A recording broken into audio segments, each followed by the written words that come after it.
what we found was when we surveyed a bunch of different funds around what policies and practices they had in place, there was a really mixed bag of kind of where funds were in terms of their the DEI policies that they already had in place or that they didn't have in place.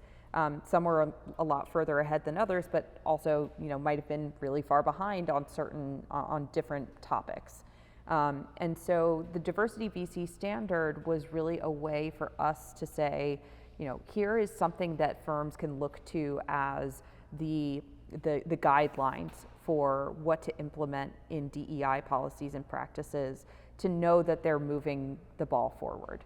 And I think it's particularly important in an industry where people don't want to share as much about, this is how I got super successful with this deal, or how I got, how I break into this particular industry.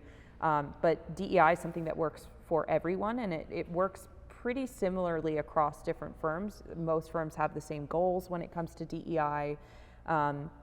But it's also not a one-size-fits-all solution. And so the standard is really designed to be moldable, to really just be a resource for funds to look to.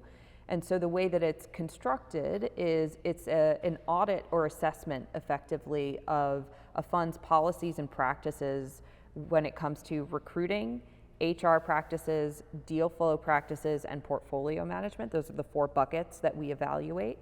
And basically, how are you incorporating DEI into each of those subsectors?